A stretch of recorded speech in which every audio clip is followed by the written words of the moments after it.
बड़ी बड़ी अट्टालिकाएं यहाँ के लोग नहीं बना सकते। वो तो पठाली के पास रहकर अपना निवास करते थे, रात को पत्ते से कनस्तर भर के अपना पानी का जीवन एकड़ में खरीदते थे, उसका बीघा में आए, उसके बाद आपका सेंटीमीटरों पे आकर ये राज्य खड़ा हो गया है। और बड़े बड़े भूमाफियाओं ने यहाँ पर पूरा पहाड़ कब्जा किया। सबसे पहले बयासी, देवप्रयाग, की भू कानून से जुड़ा है जनसंख्या, जनसंख्या से जुड़ा है परिसीमन, और राज्य की परिसीमन अब जब 2025-26 में एक परिसीमन होने जा रहा है, उसका आधार है जनसंख्या। जो अवधारणा जो शहीदों की थी, राज्य आंदोलनकारियों की थी, यहाँ की पीढ़ी दर पीढ़ी की थी, उस पर बड़ा कुठाराघात हो रहा है। अगर ऐसे ही चलता रहा तो इस राज्य के अंदर एक और राज्य की डिमांड होगी जो विशुद्ध पहाड़ी राज्य होगा। तो अब हम समझते हैं कि राज्य बनने की अवधारणा बिल्कुल खत्म हो गई है। राज्य नहीं बना, ये तो देहरादून बना। ये सर्वांगीण विकास के लिए था, जल जंगल जमीन, स्वास्थ्य, शिक्षा, सड़क। मूल निवास का सवाल है।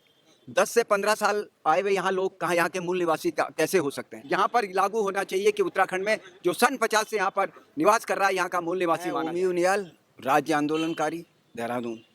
मैं समझता हूँ कि जो मूल निवास का सवाल है, 10 से 15 साल आए हुए यहाँ लोग कहाँ यहाँ के मूल निवासी कैसे हो सकते हैं? मूल निवास का मतलब होता है जड़, और जो यहाँ पीढ़ी दर पीढ़ी जिनके लोग यहाँ पर, जिनकी पीढ़ियाँ यहाँ पर निवास कर रही हैं, वो ही यहाँ का मूल निवासी हो सकता है। जो 10-12 साल से यहाँ आए हैं, यहाँ के स्थायी निवासी माने जा सकते हैं, पर वो मूल निवासी नहीं माने जा सकते। माननीय सर्वोच्च न्यायालय ने महाराष्ट्र में पहला एक इसमें अपना आर्गुमेंट दिया था। महाराष्ट्र के अंदर जो जिस राज्य में सन 50 से रहता है, वो वहाँ का मूल निवासी माना जाएगा। उसमें जाति, धर्म, वर्ण व्यवस्था का कोई मतलब नहीं था। मूल निवासी वही माना जाएगा। पर दुर्भाग्य की बात है उत्तराखंड में कि जो सरकारें हैं, उन्होंने यहाँ पर जो 2000 राज्य बनने के बाद यहाँ पर जो लोग आए हैं, उनको भी मूल निवासी माना है। ये मैं समझता हूँ कि कुठाराघात है राज्य के साथ, राज्य के मूल निवासियों के साथ, यहाँ की पीढ़ी दर पीढ़ी से जो लोग रह रहे हैं उनके साथ। और हम समझते हैं कि मूल निवासी होना यहाँ के लिए हमें गर्व की बात है कि हम यहाँ के मूल निवासी हैं। और मूल निवासी का मतलब ये होता है कि आप यहाँ के संसाधनों से जुड़े हैं, यहाँ की पहाड़ की संस्कृति से जुड़े हैं, आर्थिकी से जुड़े हैं। और यह उसके बाद यहाँ पर हम लोग जो राज्य बनने से पहले जो हमारे पूर्वज थे, उनके वहाँ से होते चलते चलते यहाँ पर हम निवासी बने। पर अभी झारखंड सरकार ने बहुत अच्छा, एक हेमंत सोरेन सरकार ने बहुत अच्छा डिसीजन दिया है कि जो मूल निवासी वो माना जाएगा, वो वहाँ सन 1930 से वहाँ पर रह रहा है, वो वहाँ का मूल निवासी माना जाएगा। उन्होंने 50 की कटआउट डेट को भी निरस्त कर 30 की कटआउट डेट माना। जो क्षेत्रीयता की भावना है, मैं समझता हूँ जो झारखंड के अंदर हुआ है, जो छत्तीसगढ़ के अंदर हुआ है, जो महाराष्ट्र के अंदर हुआ है, वही वहाँ का हम समझते हैं कि वही यहाँ पर लागू होना चाहिए कि उत्तराखंड में जो सन 50 से यहाँ पर निवास कर रहा है, यहाँ का मूल निवासी माना जाएगा। और भू कानून, हम समझते हैं कि राज्य बनने से पहले यहाँ पर 3 माफिया थे, शराब माफिया, खनन माफिया और अन्य माफिया। राज्य बनने के बाद शिक्षा माफिया और स्वास्थ्य माफियाओं ने यहाँ पर जकड़ लिया है। भू कानून इसलिए जरूरी है कि हमारे पहाड़ की कंदराएं बिक रही है, और जिस तरीके से पहाड़ दरक रहे हैं, इसका एक उदाहरण हिमाचल और उत्तराखंड अभी अभी हम देख कर आए हैं। अनियोजित विकास, बड़ी बड़ी अट्टालिकाएं यहाँ के लोग नहीं बना सकते। वो तो पठाली के पास रहकर अपना निवास करते थे, रात को पत्ते से कनस्तर भर के अपना पानी का जीवन करते थे। और जब भू कानून लागू होगा तो हम समझते हैं कि वो हिमाचल की तर्ज पे लागू होता, तो यहाँ अनाप शनाप जो बिक्री, खरीद पोस्ट लगती, और देहरादून और इसके इर्द गिर्द की जो जमीनें हैं, वो आम आदमी की रीच से बाहर पहुंच गई हैं। वो अपना यहाँ पर एक छोटा सा निवास स्थान बना नहीं सकता। जो लोग बीघा में खरीदते थे, उसके बाद एकड़ में खरीदते थे, उसका बीघा में आए, उसके बाद आपका सेंटीमीटरों पे आकर ये राज्य खड़ा हो गया है। और बड़े बड़े भूमाफियाओं ने यहाँ पर पूरा पहाड़ कब्जा किया। सबसे पहले बयासी, देवप्रयाग, ओली और अन्य क्षेत्रों पर उन्होंने निवास किया। अब राज्य बनने के बाद यहाँ पर जो सबसे तेजी से बिक रहा है, वो है टिहरी डैम के पास का इलाका। हम समझते हैं कि राज्य सरकार को इस पर तत्काल रोक लगानी चाहिए। दूसरी बात, वो तो हैं बड़े माफिया।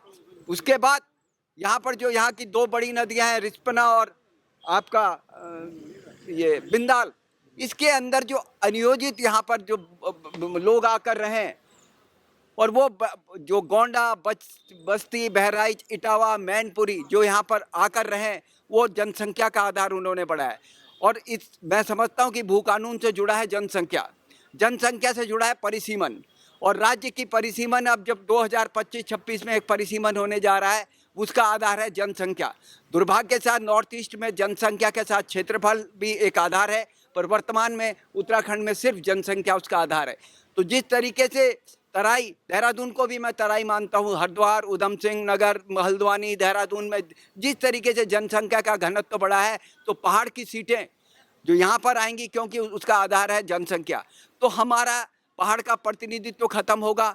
और यहाँ मैं समझता हूँ कि पहाड़ के प्रतिनिधित्व जब खत्म होगा, वहाँ के लिए जो जाने वाला एमएलए एमपी का जो कोटा है, उनका जो उनके नाम पर जो उनके विकास के नाम पर जो धन अर्जित होता था, वो सीधे तराई पर आकर होगा। और उसके बाद एक बहुत बड़ा खतरा है, राज्य बनाने की जो अवधारणा थी, एक विशुद्ध पहाड़ी राज्य है, और हम समझते हैं कि यहाँ का मुख्यमंत्री होगा वो उसी तराई क्षेत्र जो, क्योंकि जब नंबर ऑफ विधायक यहाँ पर आएंगे, उन्हीं का यहाँ पर मुख्यमंत्री होगा, और ब्यूरोक्रेसी में भी मुख्य सचिव भी वहाँ पर होगा। जो अवधारणा जो शहीदों की थी, राज्य आंदोलनकारियों की थी, यहाँ की पीढ़ी दर पीढ़ी की थी, उस पर बड़ा कुठाराघात हो रहा है। अगर ऐसे ही चलता रहा तो इस राज्य के अंदर एक और राज्य की डिमांड होगी जो विशुद्ध पहाड़ी राज्य होगा। दुर्भाग्य से अभी उत्तराखंड की सरकारें, उत्तराखंड की व्यवस्था उसको समझ नहीं रही है। ये चेतावनी है 2025-26 में जब हम ठगे जाएंगे, जो नए परिसीमन से हमारी सीटें कम होंगी, हमारा विधानसभा में प्रतिनिधित्व कम होगा, हमारा विकास के लिए जाने वाला पैसा कम होगा, तो अब हम समझते हैं कि राज्य बनने की अवधारणा बिल्कुल खत्म हो गई है। राज्य नहीं बना, ये तो देहरादून बना, ये सर्वांगीण विकास के लिए था, जल, जंगल, जमीन, स्वास्थ्य, शिक्षा, सड़क। पर हम समझते हैं कि 23 सालों में राज्य ने, तो अब हम 24 साल में अब प्रवेश करने जा रहे हैं, राज्य की जो अवधारणा थी उस पर सवालिया निशान है। सरकार और ब्यूरोक्रेसी देहरादून से जाने नहीं चाहती। इन्होंने यहाँ पर विधानसभा की बात की है, एक विधानसभा वर्तमान में चल रही है देहरादून के अंदर, दूसरी ग्रीष्मकालीन गैरसैंण के अंदर, तीसरी विधानसभा की तैयारी हो रही है रायपुर के अंदर। हम समझते हैं कि ये जो बड़े बड़े ब्यूरोक्रेट्स हैं, जिनके सामने क्लबों में कटती हैं, जिनकी बीवियों की किट्टी पार्टियां चलती है, उस कंदरा में जिसके लिए ये उत्तराखंड बना था, वो वहाँ जाकर तो देखें।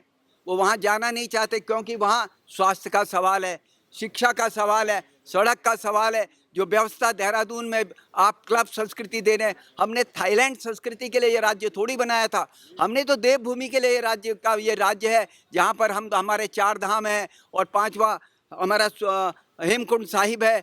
तो हम तो धर्म नगरी के रूप में, धर्म राज्य के रूप में जाने जाते हैं, पर हम समझते हैं कि इस पर एक बहुत बड़ा डाका पड़ा है। इस राज्य के शहीदों की बनाई हुई आत्मा इसको कभी माफ़ नहीं करेगी, राज्य आंदोलनकारी कभी इसको माफ़ नहीं करेंगे।